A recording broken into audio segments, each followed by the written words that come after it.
இப்போ நம்ம வந்து ஒரு கின்னஸ் ரெக்கார்ட் பண்ணணும் அப்படின்னா அதுக்கு வந்து ரொம்ப நாள் வந்து பயிற்சி பண்ணணும். அந்த கின்னஸ் ரெக்கார்டில் இடம் பிடிக்கிற அளவுக்கான நம்மளுடைய முயற்சிகள் வந்து இருக்கணும். ஆனால் ஒருத்தவங்களோட லைஃப்பில் நடந்த ஒரு மிகப்பெரிய ஆக்சிடென்ட் ட்ராஜடியே அவங்கள வந்து கின்னஸ் ரெக்கார்டில் தானாக பதிவு பண்ண வச்ச ஒரு இன்சிடென்ட்டை பற்றி தான் நம்ம இன்னைக்கு இந்த வீடியோவில் வந்து பார்க்க போகிறோம். அதாவது வெனிசுலா அப்படிங்கிற ஒரு பொண்ணு. இந்த பொண்ணு வந்து ஒரு ஏர் ஹோஸ்டஸ். அவங்க வந்து 21 வயசுலேயே அவங்க ஏர் ஹோஸ்டஸ்க்கான ட்ரைனிங் போய் ஏர் ஹோஸ்டஸாகவும் வந்து ஆயிட்டாங்க. அவங்களுடைய தினசரி பயணங்கள் எப்பயும் போல வந்து போயிட்டு இருக்கு அன்டில் 26 ஜனவரி 1972. இந்த நாளில் அவங்களுக்கு டியூட்டியே இல்லை அப்படின்னாலும் ஒரு சின்ன குழப்ப சூழ்நிலை மூலமா அவங்க வந்து JAT அப்படிங்கிற ஃப்ளைட்டில் கட்டாயத்தின் பேரில் அவங்க வந்து பயணிக்க வேண்டிய ஒரு சூழ்நிலை. அவங்க வந்து எப்பயும் போல அவங்களுடைய திங்ஸ்லாம் எடுத்துக்கிட்டு ஏர் ஹோஸ்டஸுக்கான அந்த டியூட்டியை வந்து பார்க்க போகிறாங்க. கரெக்டாக செக்கோஸ்லோவாக்கியா அப்படிங்கிற நாட்டுக்கு மேலே அந்த ஜெட்டு வந்து பறந்துகிட்டு இருக்கு. ஜெட்டு அப்படிங்கிறது ஏரோப்ளைன். அந்த ஏரோப்ளைன் வந்து பேசஞ்சர்ஸ் ஏரோப்ளைன் பறந்துகிட்டு இருக்கு. பறந்துகிட்டு இருக்கும்போது திடீர்னு அந்த ஃப்ளைட்டுக்குள்ள டெரரிஸ்ட் வந்து இருந்திருக்காங்க. அவங்க வந்து பாம் பிளாஸ்ட் வந்து பண்ணுறாங்க. இவங்க பயணிச்சிருக்க இந்த ஃப்ளைட் வந்து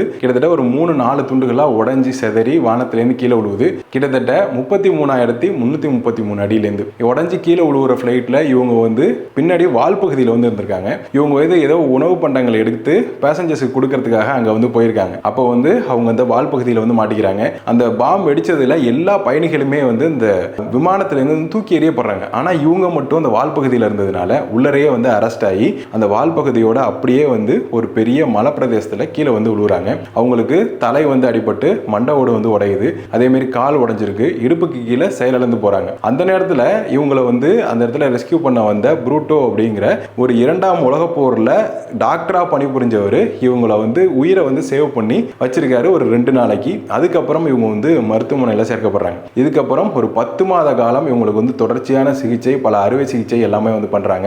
பண்ணி முடிச்சு இவங்க அதுக்கப்புறம் 10 மாசத்துக்கு அப்புறம் நடக்கவும் வந்து ஆரம்பிக்கிறாங்க. இது இவங்களுடைய மரணம் எப்படி இருக்குன்னா 2016 ரொம்ப இயற்கையா நல்ல ஆரோக்கியத்தோட 66 வயசுல இயற்கையான ஒரு மரணம் தான் இவங்க வந்து பண்றாங்க.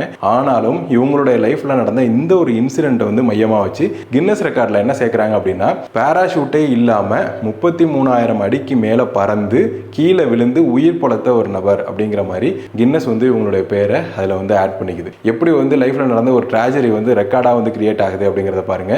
இது வந்து ஒரு அவங்க லைஃப்ல நடந்த ஒரு மிகப்பெரிய ட்ராஜடி அப்படின்னாலுமே கின்னஸ் அப்படிங்கும்போது அதுக்கு வந்து ஒரு ரெக்கார்டாக தான் வந்து இன்னைக்கு வரைக்கும் பார்க்கப்படுது. இதுக்கு முன்னாடி நீங்கள் இவங்களை பற்றி ஸ்டோரி கேள்விப்பட்டிருக்கீங்களா அப்படிங்கிறத நம்ம வீடியோ வைக்கல கமெண்ட்டில் வந்து சொல்லுங்கள். Stay tune.